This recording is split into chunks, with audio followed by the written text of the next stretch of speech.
damai sejahtera Allah yang melampaui segala akal, kiranya itulah yang memelihara hati dan pikiran saudara-saudara dalam Kristus Yesus Tuhan kita. Amin. Jemaat Tuhan, khotbah untuk kita semua pada minggu yang baru ini diambil dari kitab Nabi Yesaya pasal ke-40 ayat 21 sampai 31.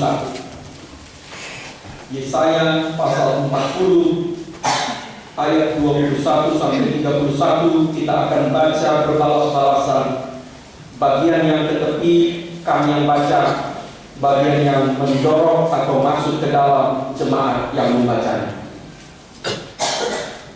Tidakkah kamu tahu? Tidakkah kamu dengar?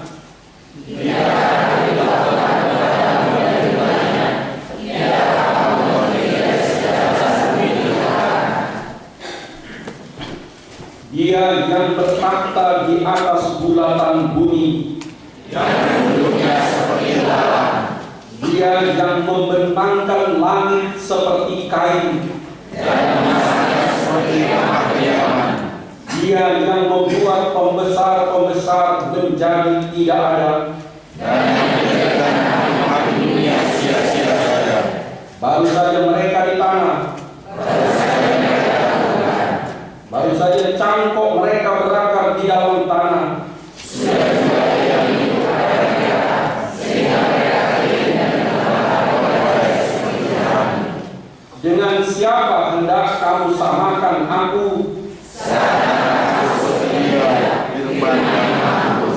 Arahkanlah matamu ke langit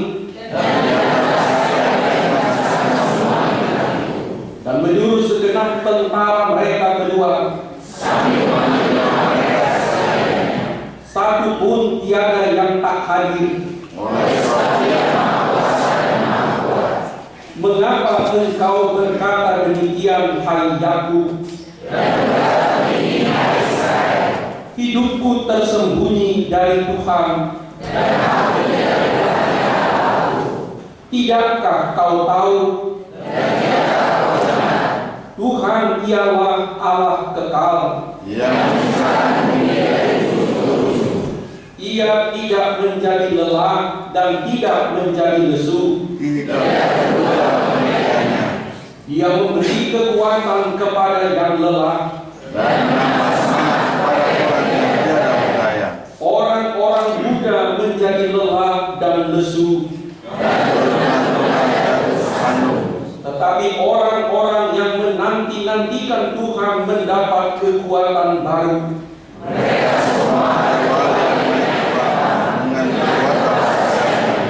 Mereka berlari dan tidak menjadi lesu. Sampai demikian pembacaan kita.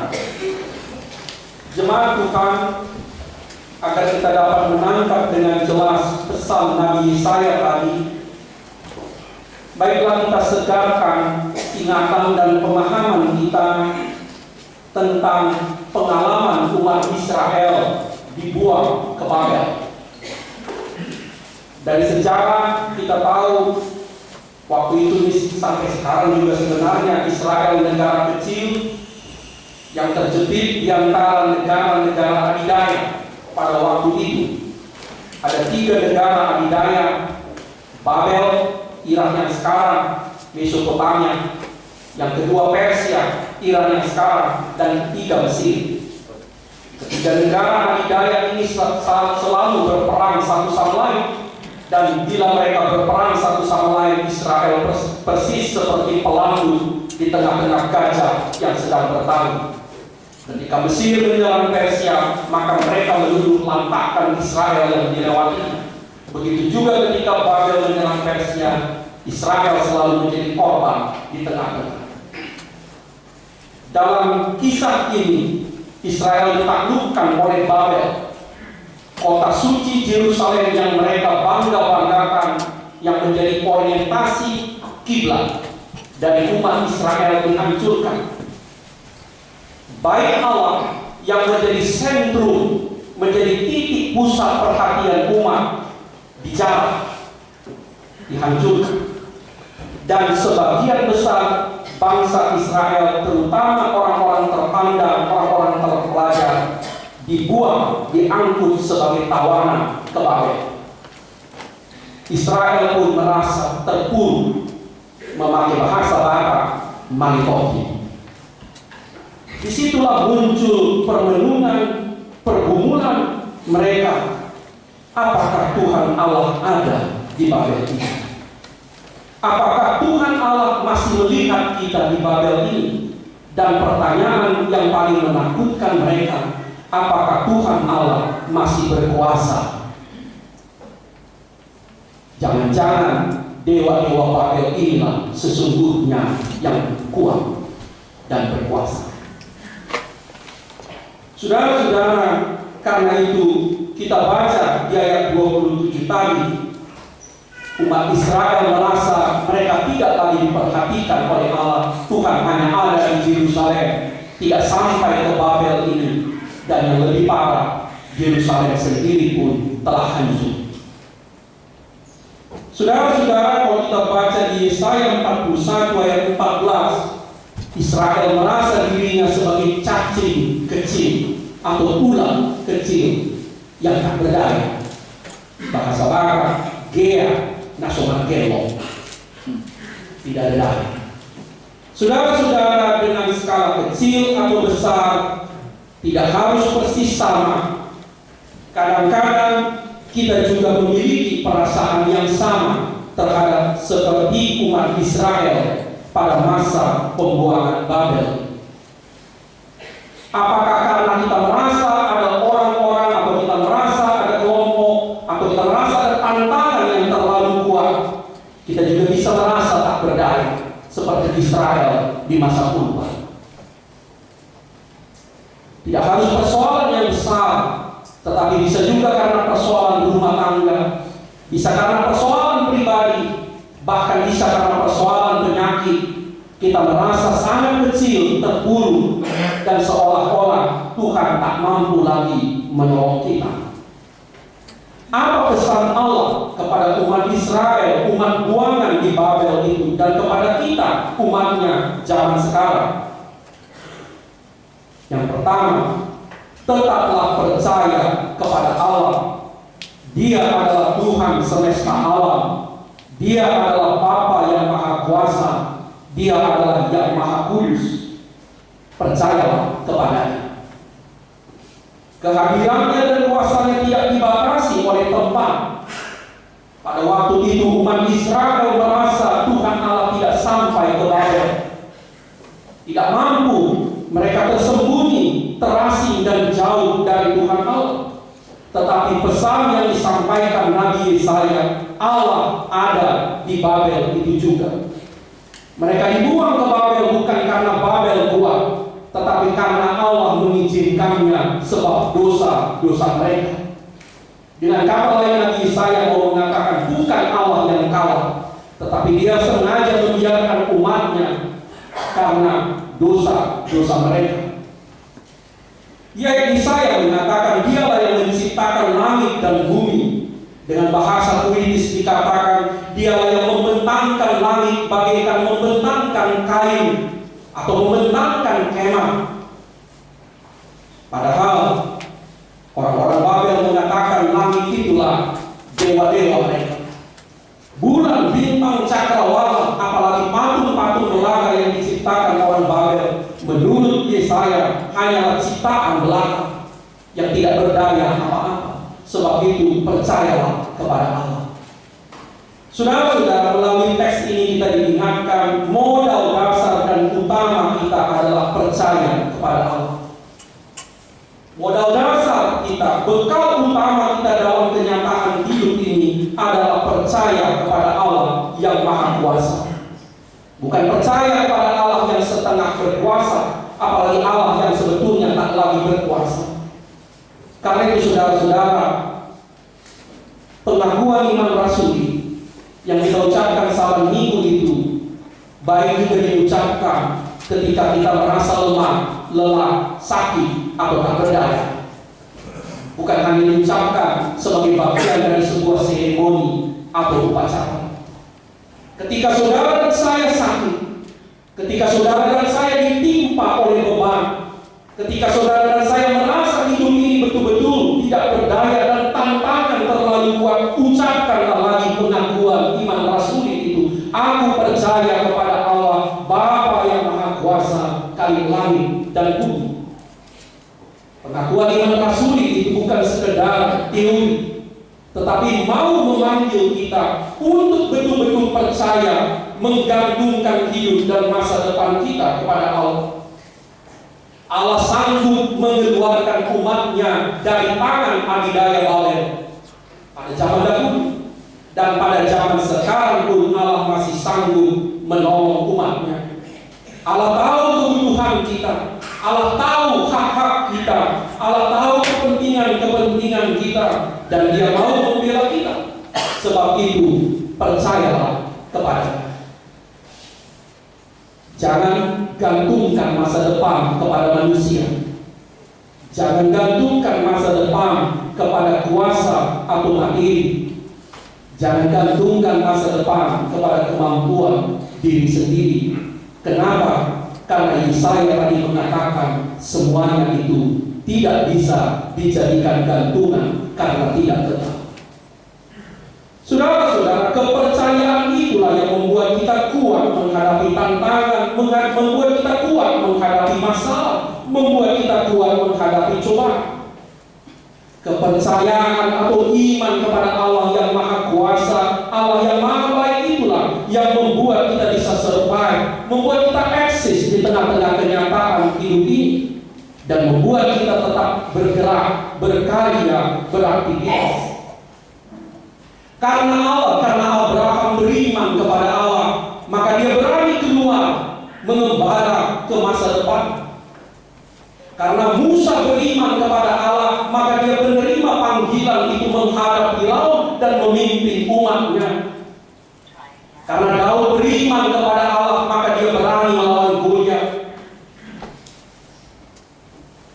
Karena gereja beriman kepada Allah, maka kita bisa tetap setia, taat, walaupun begitu banyak tantangan, cobaan dan masalah dalam kehidupan ini.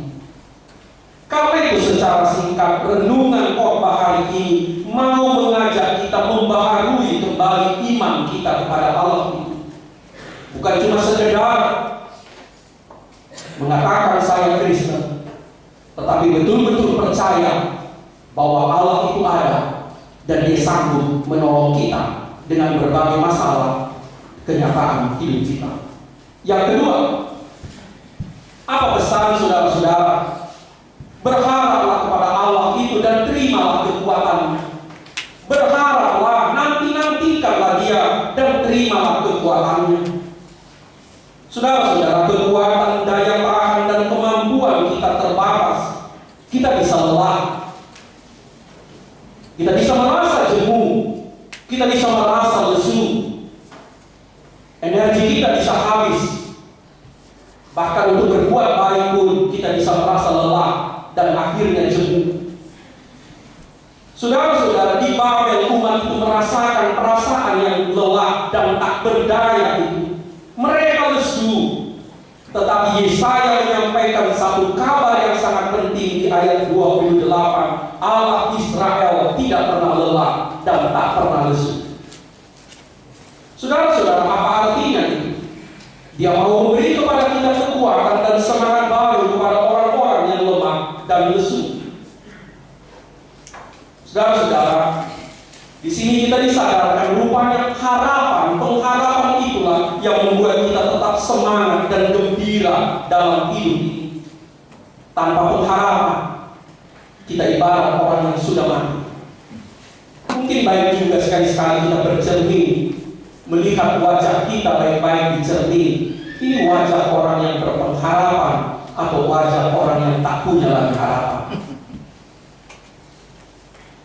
Kebetulan gereja kita sangat aktif mendokumentasikan ibadah. Pada situasi dia selalu memotret kita. Coba lihat sekali-sekali di Facebook, ini wajah-wajah yang penuh harapan atau wajah orang yang putus asa?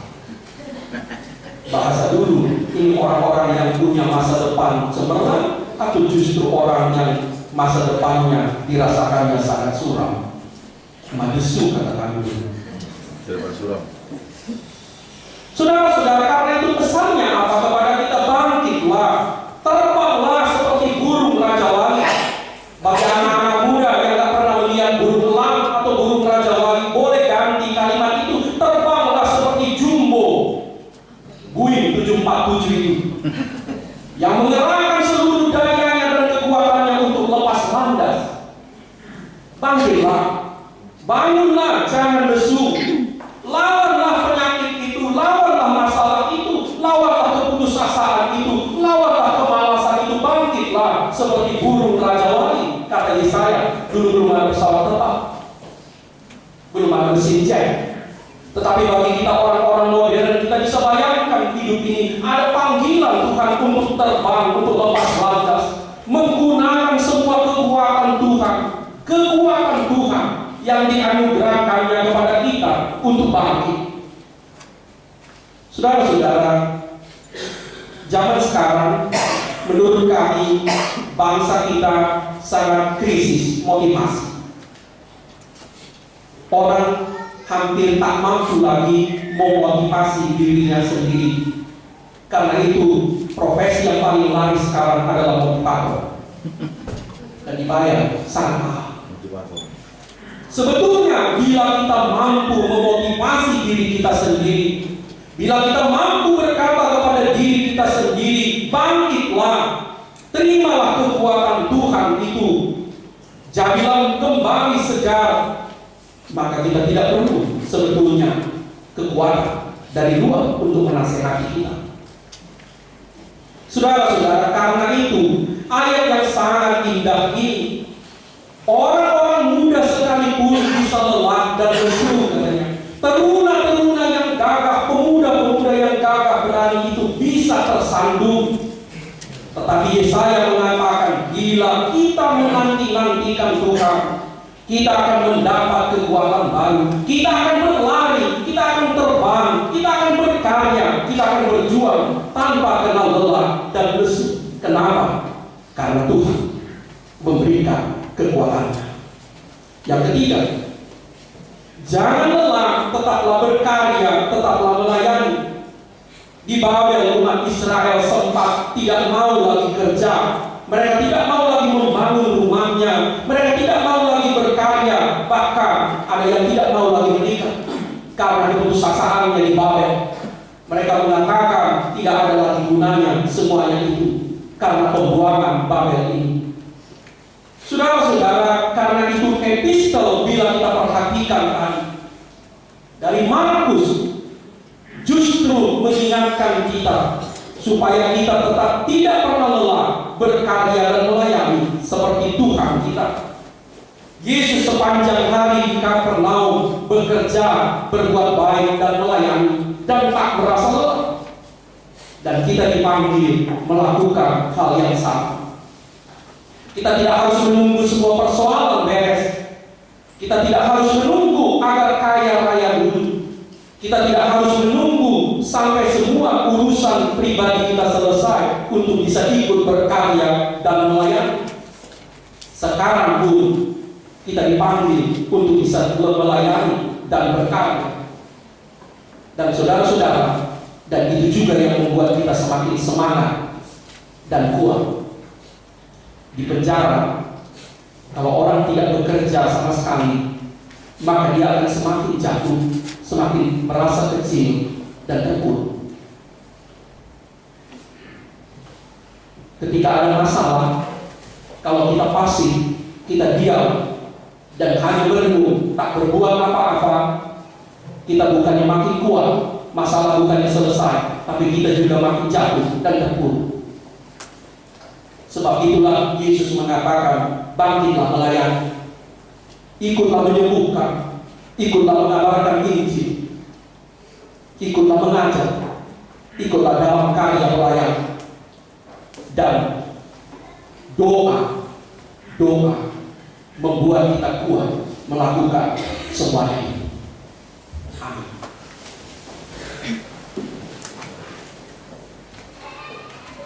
Terima kasih ya Allah atas hari Minggu yang baru ini. Kami terima matahari yang cerah pagi ini sebagai tanda kehangatan kasih Tuhan, kuasa, kemuliaan yang menyinari hidup kami. Terima kasih atas firman pagi ini yang mendorong kami Tuhan untuk kembali meneguhkan iman kami di tengah-tengah kenyataan hidup kami sehari-hari, terutama bila kami menghadapi tantangan atau masalah. Biarlah kami mengucapkan ikrar pengakuan iman kami. Kaulah Bapa, Kaulah Allah yang Maha Kuasa, Kaulah pencipta langit dan bumi, dan Kaulah pembela kami. Ya Allah, firman-Mu mendorong kami untuk terus berharap kepada Tuhan dan menerima kekuatan baru berlimpah-limpah. Berilah kepada kami kekuatan baru hidup pagi ini, supaya kami kembali bangkit, kami kembali bangun, kami kembali berlari, kami kembali terbang, bagikan Raja Wali yang mendapatkan kekuatannya yang baru. Terima kasih Tuhan, kami sangat membutuhkan kekuatan-Mu itu untuk bertahan di tengah-tengah kehidupan ini, untuk berbuat baik. Tuhan, firman-Mu menyapa kami supaya kami juga tidak jemu-jemu dan lelah berbuat baik melayani seperti Kristus Tuhan kami. Biarlah Tuhan, di tengah-tengah perjuangan dan usaha kami, tengah-tengah berbagai Tuhan kerinduan kami akan cita-cita kami, mimpi-mimpi kami, kami tetap berkarya mengikut Tuhan, mengasihi dan berbuat baik kepada sesama kami. Berkati kami di minggu yang baru ini, dan biarlah kami pulang mendapat kekuatan baru dari Tuhan, masuk ke tengah realitas hidup dengan iman, semangat, harapan, dan kebahagiaan yang baru bersama Kristus. Amin.